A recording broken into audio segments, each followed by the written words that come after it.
Module 18, Figures in Landscape and Garden Setting, dated from 4th to 13th century. I, Dr. Rita Pratap, former head of the Department, Drawing and Painting, University of Rajasthan, Jaipur. The ever-changing dialogue between man and nature, in which man transforms his surroundings in imagination and is self-transformed by them, has been a lasting concern of poets and painters in China as elsewhere. It were the wealthy Shung painters who wanted themselves to be portrayed in their comfortable world. Some painters accordingly specialized in depicting the easy, gentle life of the inner apartments of the palace and great mansions. Early painters seem to have followed the pattern set by poets, using a simple kind of evocative juxtaposition. Ku Kai Chi, Chao Kan, Su Han Chen, Li Shung, and Chao Yen and Ma Lin were other painters who painted figures in landscape in garden setting. It was the wealthy Shung patrons who wanted them to be portrayed in their comfortable world. Some painters accordingly specialized in depicting the easy, gentle life of the inner apartments of the palace and great mansions. The ever-changing dialogue between man and nature, in which man transforms his surroundings in imagination and is self-transformed by them, has been a lasting concern of poets and painters in China as elsewhere. The anonymous authors of the earliest Chinese poetry, the lyrics in the Chao Dynasty Book of Odes, dated to circa 800 to 600 BC, begin already to suggest some affinity in feeling between the human and non-human worlds. Introducing plant, animal, and other images from nature as a prelude to the statement of somehow congruent emotions. Early painters seem to have followed the pattern set by poets, using a simple kind of evocative juxtaposition. In the hand scroll titled Nymph of the Low River, attributed to Ku Kai Chi, the images of trees and hills placed beside those persons playing out their roles in the story serve not so much to provide a convincing setting as to create a structure of mood into which the feelings of the human participants interweave. One senses this in the picture, even though the emotional association of these images now communicate themselves to us faintly. In the above said painting, it is clear that landscape was regarded as suitable part of the structure of the painting and served as a setting for scenes with figures. The repeated depiction of figures in consecutive scenes is typical of the narrative character of early horizontal scrolls, as in the Nymph of the Low River, attributed to Ku Kai Chi. This is ink and paint on silk and at present in the collection of Beijing Palace Museum. This is one of the three such scrolls, the other being in the Liaoning Provincial Museum in Shenyang and the Freer Gallery of Art, Washington. They illustrate in which horizontal Chinese scrolls were viewed. The picture is over 5 meters, that is 16.4 feet long, but a mere 30 centimeters, 11.8 inch in height, and is unrolled by the viewer like a film. As his left hand unrolls the scroll and his right hand rolls it up again, only a section the width of the distance between his arms is visible. This way of viewing a horizontal Chinese scroll shows that it was read from right to left, a feature that is reflected in the composition of a picture as a whole. The direction in which the figures are looking guides the viewer through the picture. The elements such as birds apparently flying out of one scene and into another link them together. The structure includes steep mountains or dense stands of trees for purposes of demarcation.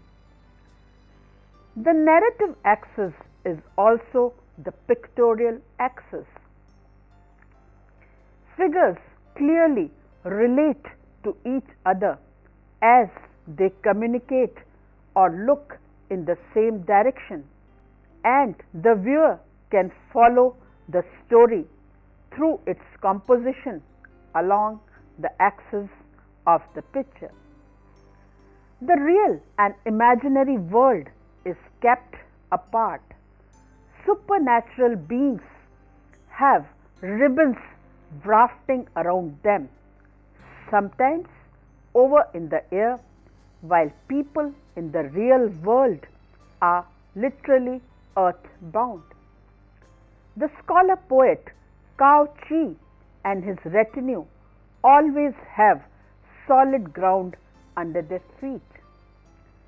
The landscape background continually inflowing behind the narrative axis appears stylized, but there are differences between the trees. Association suggests that one may be a willow and another pine. Simple triangular and round topped mountains, some covered with trees, separate one scene from the next.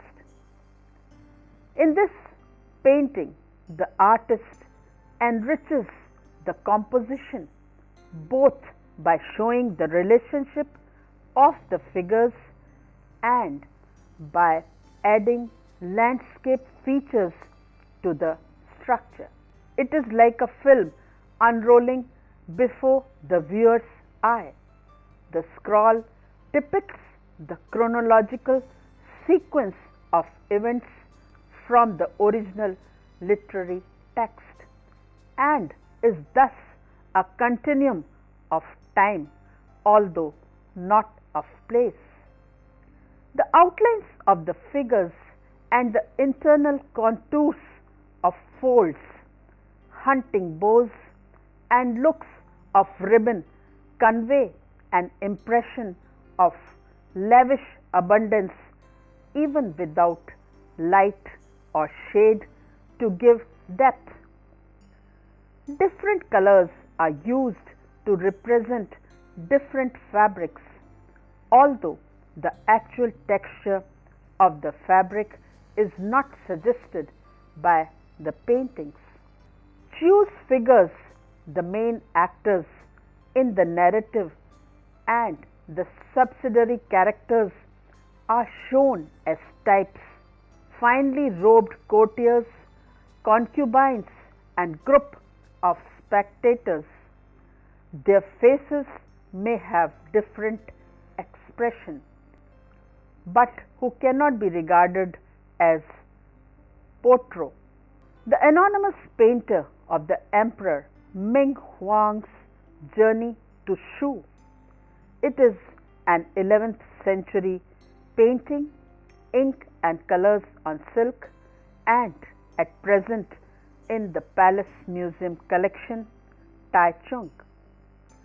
This is a copy of an 8th century composition introduced previously in connection with Tang Dynasty landscape, was still using the same device, intending the harsh patterns of fractured rock with which he surrounds his principal figures to accord with the bitterness of the exiled and bereaved emperor.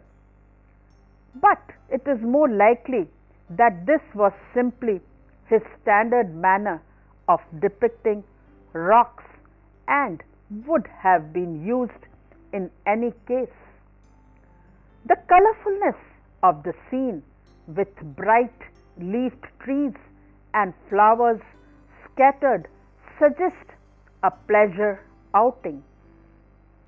The landscape here assumes a semi-independent status and is not made to comment upon the narrative or even to harmonize with it. It commands at least as much attention as the figure group it encloses, but also serves as a stage for their actions.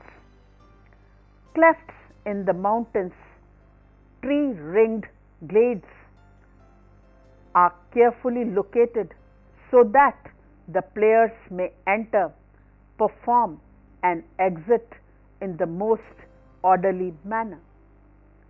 In the lower right corner of the picture, a party of riders is seen filing through a narrow pass into an open area on the bank of a stream. It is the emperor himself who leads.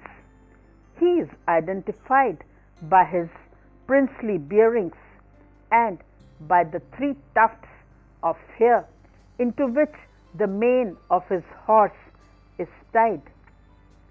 4 courtiers and 7 palace ladies make up his retinue. He approaches a wooden bridge which connects this compartment of the picture to the adjacent one.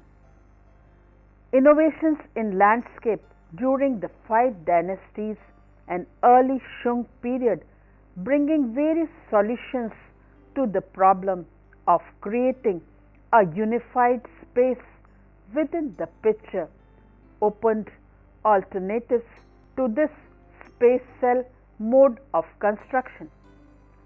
The so-called level distance composition, a method of presenting an unbroken view over a flat expanse of land or water, was perfected by such 10th century masters as Li Cheng and Tung Yuan. It is used effectively in a scroll attributed to Chao Kan, one of the painters who served with Tung Yuan in the Nanking Academy. The scroll titled A River Journey at First Snowfall. It is ink and color on silk and in the collection of Palace Museum, Taichung, dated to 10th century. This has been credited to Chao Kan since early 12th century, when it was recorded in the catalogue of the Emperor Huitusung collection. The author of that catalogue comments on the evocative power of Chao Kan river scenery. even though you may be among all the petty distractions of court or marketplace. You have only to look at it to be transported at once to the river. 8 centuries later, the painting preserves the same power, unrolling the scroll, moving over this bleak stretch of grey water among the sharp-cut islets. One is made to feel emphatically the chill of the fishermen in the hovels and boats.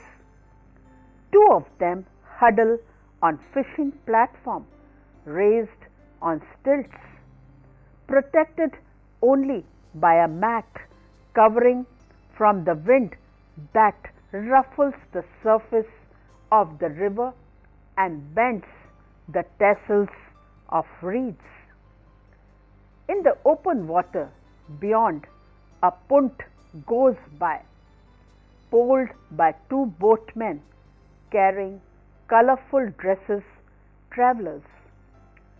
Snow is depicted with white pigment spattered lightly over the surface of the silk. The bunches of reeds, the islets, the boat are all set off sharply by the surrounding ink wash, with a sense of isolation that enhances the lonely mood of the scene, as well as emphasizing the sparse, very sophisticated placing of elements within the area of the painting. The Shu Han Chen painter was particularly noted for his quiet studies of elegant ladies at the toilet and of sleek children playing amid the poppies and peonies of a palace garden. Li Shung, painter of Qian Tang, has painted the Emperor Ming Huang on horseback and amid his courtiers and attendants watching a cock fight. Painter in attendance through 3 reigns, it was evidently executed shortly after 1225. The diagonal composition, the intimacy of the scene, the delicacy of the drawing, the romantic evocation of golden days long past are all typical of the court painting during the last century of the Shung dynasty.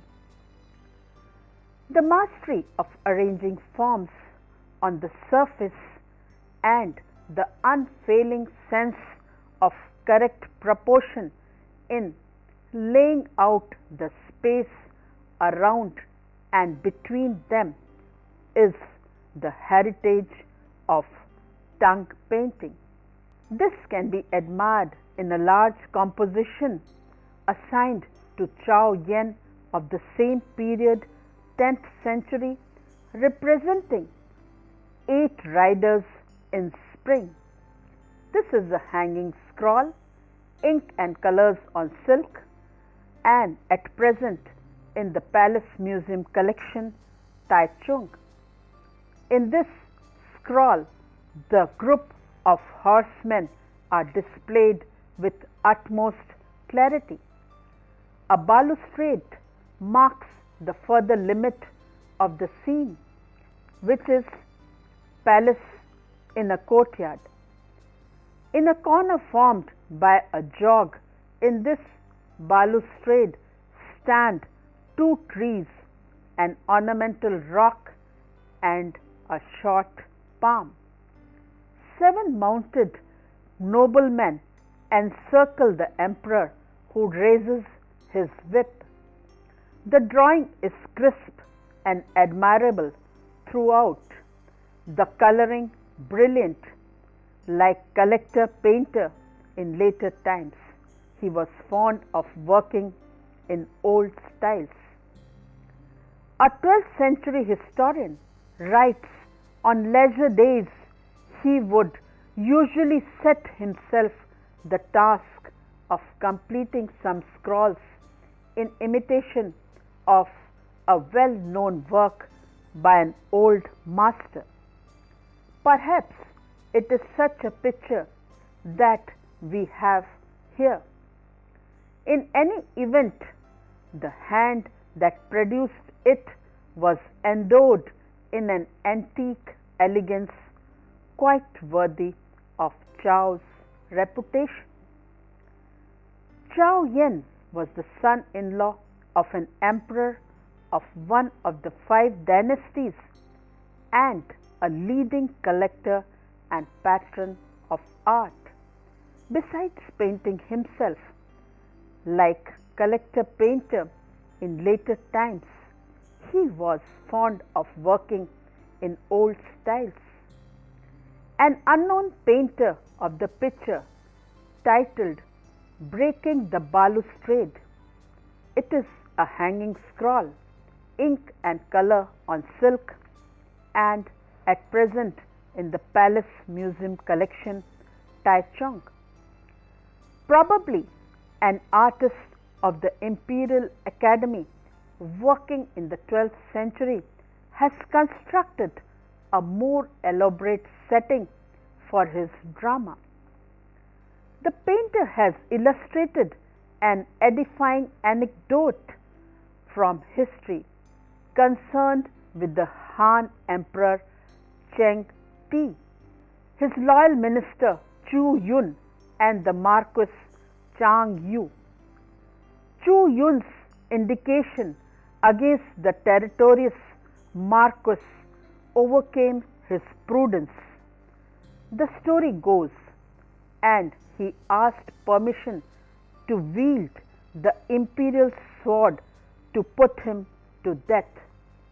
The emperor, outraged by this unprecedented request, commanded instead that Chu himself be beheaded, but Chu clung to a balustrade and asked to be cut open on the spot, as another loyal servitor had once been executed. The emperor was impressed by Chu's strength of purpose and by the pleas of another minister, Hissen Ching. He relented, cancelled the death sentence of Chu, and ordered that the balustrade, broken in scuffle, be left unrepaired as a memorial to the event. Inanimate objects are here made to participate in the drama, to echo the play of passions between the 4 chief actors. The trunk and the branches of the tall pine frame the main group at the right, which has the emperor at its center. 2 ornamental stones, pitted and hollowed by erosion, stand behind the 2 groups, reinforcing the impression steadfast determination created by the figure themselves.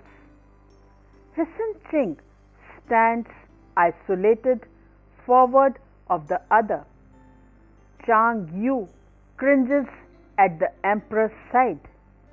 As in Tang Dynasty designs, the postures of the figures and their interrelationship in space are among the artist's chief means of characterization. So skillfully is it accomplished that we might guess what is happening without knowing the story. The tension of the moment is unmistakable.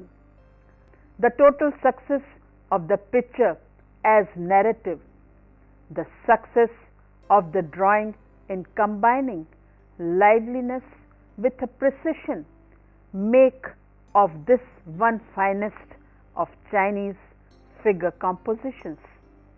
A work close to it in style and rivaling it in splendor of color and refinement of drawing is the well-known painting by anonymous painter dated to 12th century, the tribute horse, but which may in fact be another representation of the Emperor Ming Huang's journey to Shu.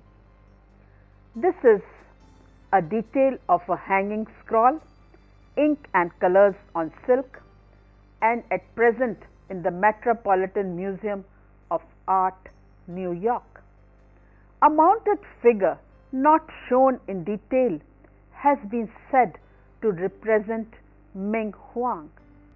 If this interpretation is correct, the riderless white horse alludes to the absence of the imperial consort, Yang Kui Fi, put to death at an earlier stage in the journey, and the soberness of the setting takes on a new meaning.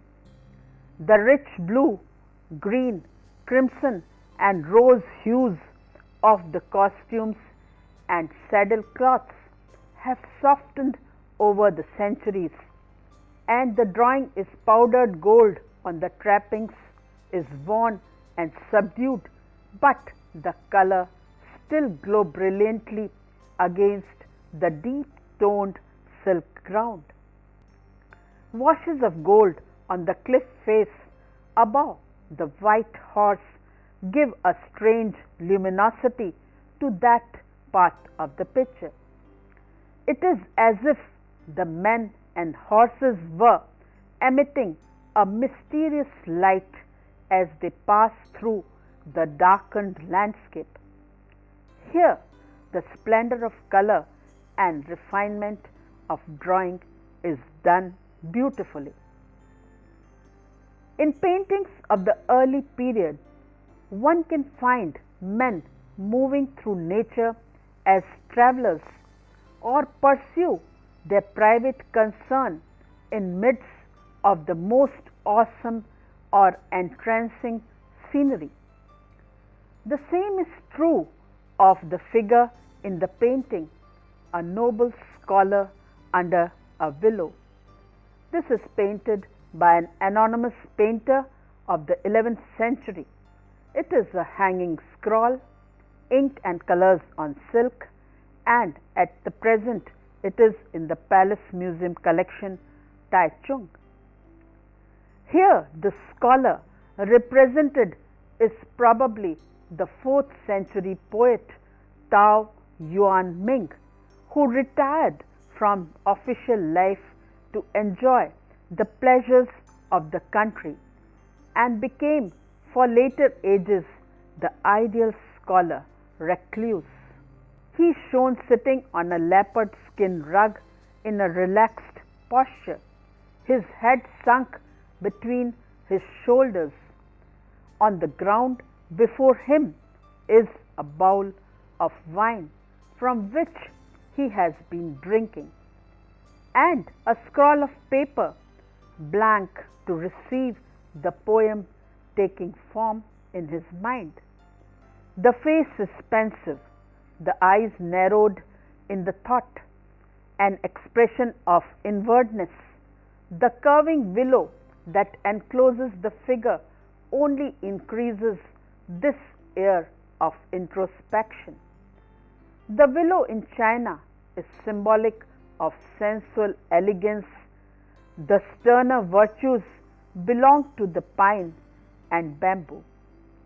Here it mirrors the poet's mood of aesthetic inebriation. Still, it is the artist who employs natural object as a commentary on his subjects.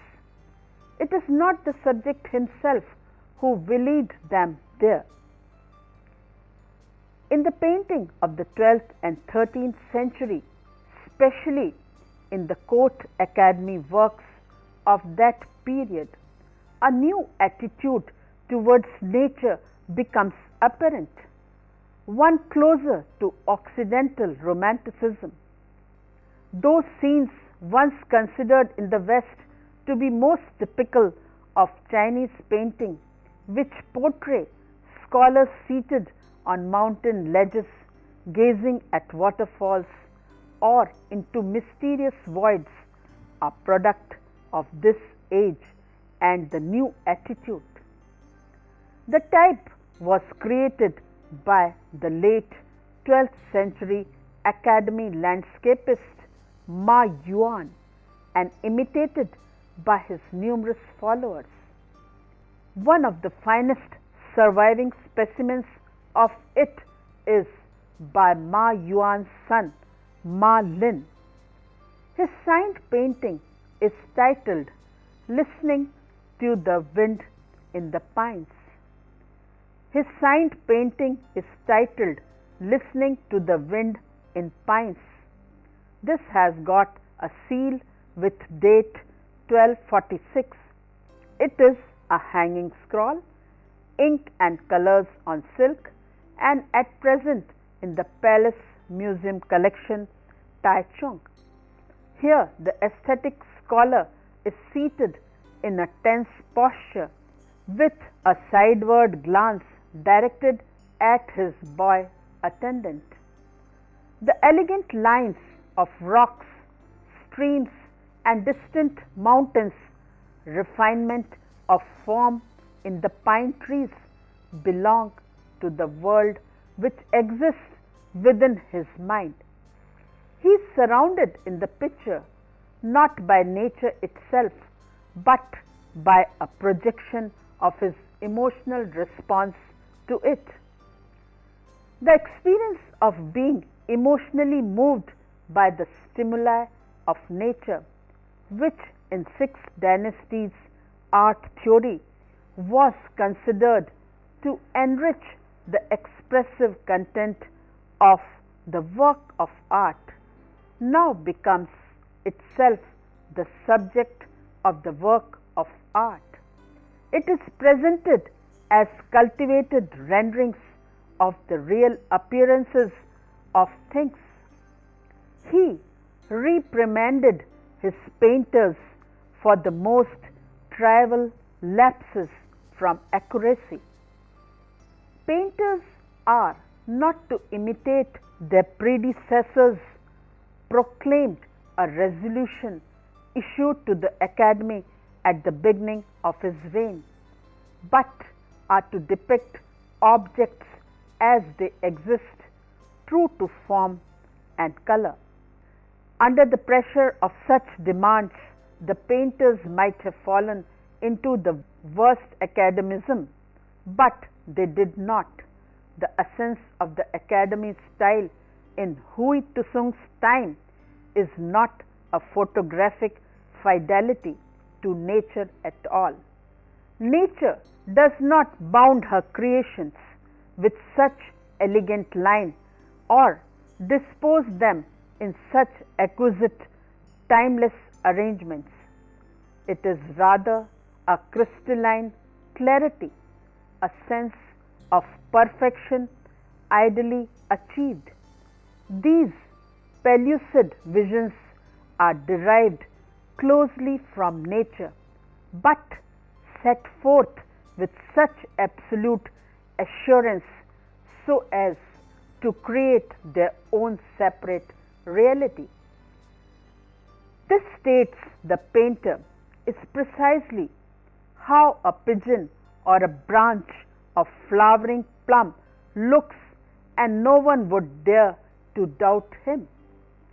In the painting Scenes from the Life of the Historical Buddha, it's a detail and dated to 8th to 9th century AD. It is a banner and at present in the British Museum, London. A picture to be viewed from top to bottom as opposed to hanging scroll shows scenes in his ascent from the world of earthly dust. The section shows the Buddha saying farewell his cutting of his hair, his simple life surrounded by flowers. The landscape of the foreground illustrate the style of landscape painting in this Tang period. Landscape element in religious pictures are symbolized compositions of the green valleys where the story takes place, with tree-covered, overlapping mountain ranges rising behind and beside them. The mountains are in the middle ground of the picture. A diagonal line marks both a rise in the landscape and the beginning of a new scene. Wang Wei, the father of monochrome ink painting, owned a country estate called Wang Chuan. This place too became a favorite subject of art. The scroll clearly shows a series of several gardens or parts of garden in linear succession, illustrating scenery around Lake Yi. The composition Wang Chuan Country Estate of Wang Wei. It is at present in the collection of Museum of Cologne, is said to derive directly from Wang Wei's own painting. His literary and pictorial depictions greatly influenced the ideas of the landscape painters and landscapes designed of later dynasties.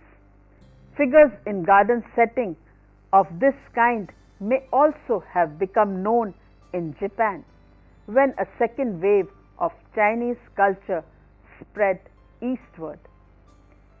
Game of polo and hunting scene dated to 706.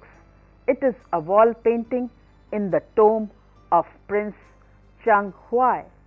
Horsemen and camels carrying loads run past behind the trees. The background to the figure, however, is sometimes executed in an interesting landscape style.